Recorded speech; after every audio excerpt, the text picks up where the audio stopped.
बंधु मैंने आज कार्यक्रम को आपण मानक स्वागत। आज कार्यक्रमटी मेष राशि व्यक्ति विशेष बहुत गुरुत्वपूर्ण अटे कारण यह पवित्र कार्तिक पूर्णिमा ठारू आपण जीवन में एक बड़ परिवर्तन होगा जाऊँगी कारण ग्रह नक्षत्र मान चलन में एक बड़ परिवर्तन होगा जाऊँगी। सबुठ बड़ कथा हो देवगुरु बृहस्पति निजर राशि परिवर्तन कर सारी दीर्घ 12 वर्ष पर गुरु आपणकर कुंडली षष्ठ भाव में उच्चस्थ होती एवं शनिदेव मध्य वक्री मार्गी को होगापी जाऊँगी।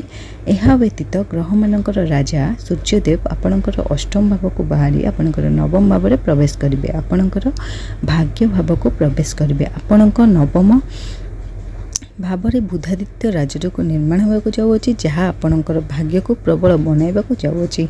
ग्रह मानकर एभली राशि परिवर्तन फल आपण जीवन में किसी बड़ होगा जाऊँगी।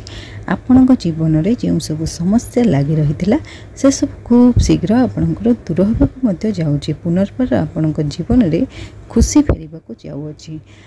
जदि एपर्यंत वीडियो को आरंभ करने पूर्व जदि पर्यंत मो चैनल को सब्सक्राइब करना ताले मो चैनल को सब्सक्राइब करी वीडियो को गोटे लाइक करी कमेंट बॉक्स रे भक्ति और श्रद्धार सहित जय मां लक्ष्मी जय जगन्नाथ अवश्य लिखिबे। देखो 12 गोटी राशि मध्यरु प्रथम राशि हूँ आमर मेष राशि। 19 अक्टोबर को गुरुंकर परिवर्तन होउची। गुरु आपणक राशि रे सुख स्थान रे अछंती। राशि स्वामी अच्छा मंगल अष्टम बुध बुध चतुर्थ उच्च अछंती। केतु पंचम रे सूर्य शुक्र सप्तम रे राहु 11तम शनि द्वादश गृह 7.5 चली। शनि बक्री मध्य अच्छा 27 नवेम्बर पर्यंत।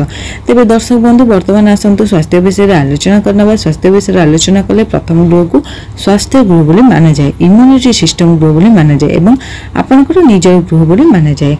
प्रथम गृहर स्वामी मंगल अष्टम मंगल निज घर अच्छा विपरीत राजयोग बनाऊँ। मंगल स्ट्रंग अच्छा सूर्य मध्य निज सेंटर अच्छा केन्द्र अवस्थान कर जेहेतु सूर्य आखिर कारक अटंती तेणु आखि आपणकर जलापोड़ा हो पारे सामान्य सामान्य देखा दे पारे। इन्फेक्शन एलर्जी हो पारे। आपण खाद्यपेय उपर टिके ध्यान दिंतु कहीं आपणकर पेट जनित समस्या मध्य देखा दे पारे।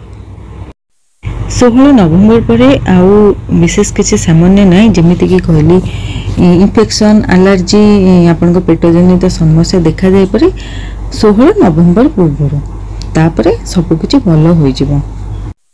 दर्शक बंधु एवं आसतु जाणीना शिक्षा विषय विद्यार्थी मान विषय जदि आलोचना करवा तेरे शिक्षा क्षेत्र गृह हूँ पंचम गृह। पंचम गृहर अधिपति होती सूर्य सप्तम गृह अवस्थान किंतु पंचम केतु अवस्थान कहीं केतु आपणकर पंचम गृह अवस्थान कर पंचम गृह स्वामी सप्तम गृह अच्छा किंतु सप्तम गृह को बाहरिकी 16 नवेम्बर पर अष्टम गृह को चलीजे।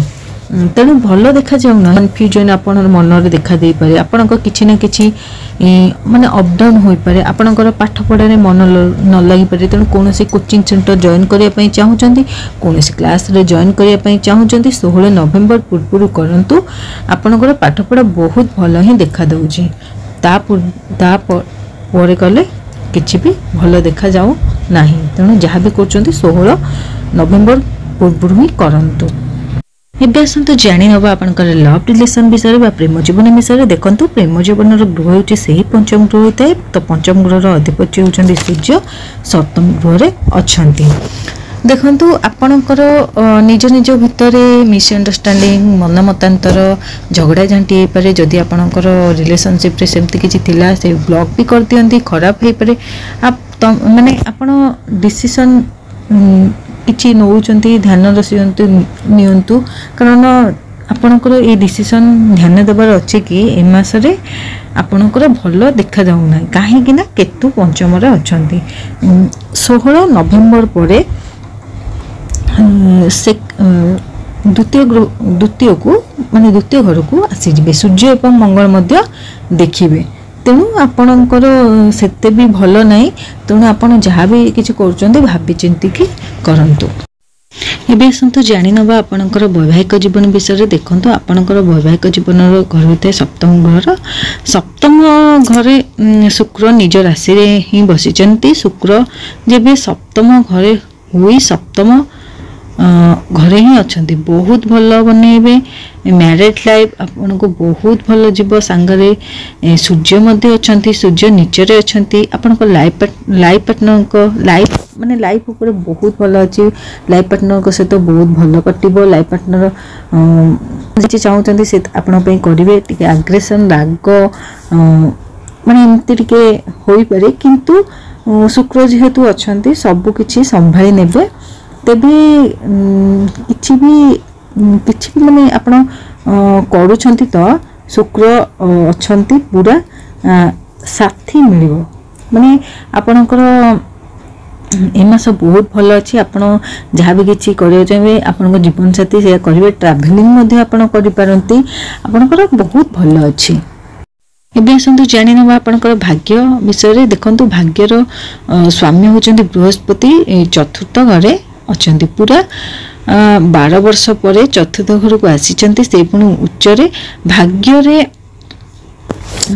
आपणकर होची चतुर्थ घर होइथाय दशम घर एवं द्वादश घर मध्य आपणकर बनुची बहुत भल अच्छी पूरा सपोर्टिव रहिबो बृहस्पति केंद्र रे अछंती किछि बड़ काम करि पारंती कोनोसी जदि आपण डिसीजन माने आपण प्रॉब्लम थिला तो आपण डिसीजन नउचंती तो सेथुर आपण बाहरी पारंती 27 नवेम्बर को शनि मध्य मार्गे होइबे द्वादश घरे बहुत भल अच्छी आपण जहाँ भी किसी भाग्य जड़ित किसी करने को चाहूँगी आपण निश्चित 27 नवेम्बर को करी पारंती 27 नवेम्बर पर आसतु जानी नवा आपणकर क्यारियर विषय देखु क्यारियर गृह हूँ दशम गृह तो दशम गृह शनि द्वादश अच्छी आपणकर रेस्पॉन्सिबल बढ़ दायित्व बढ़ ट्रावेलिंग करें माने किसी कौन से काम को लेकिन जेहेतु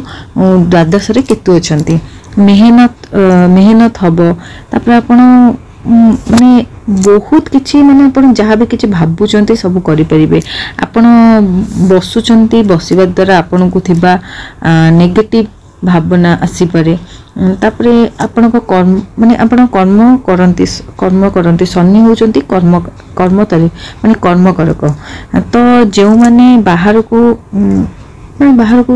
मिसुचंती जाउचंती बाहर को किछि करबा को दिबा को चाहूतिले से मानक पई मध्य बहुत सुजोग आसीबो बहुत भल अच्छी 27 नवेम्बर पर बहुत भल अच्छी तापरे आपणकर टिके चेंज हो जाए होई पारे किंतु बाणी रे टिके आपण कंट्रोल निजर कंट्रोल रखिबे काहेकि ना 16 नवेम्बर पर सूर्य मध्य देखिबे मंगल को देखुचंती तेणु बाणी रे आपण को कथा रे टिके कंट्रोल करंतु ध्यान रखिबे आपण जहाँ आपण कैरियर रिलेटेड आम आपण जदि चाहूँगी किसी जमी किनिया को घर किनिया को किछि भी किनिया चाहूँगी मांगलिक कार्य करने को चाहूँगी कि किछि शुभ काम करने को चाहूँगी तारे 16 नवेम्बर पर आपण निश्चित करें तेणु आपणकर कैरियर मेसर बहुत भल अच्छी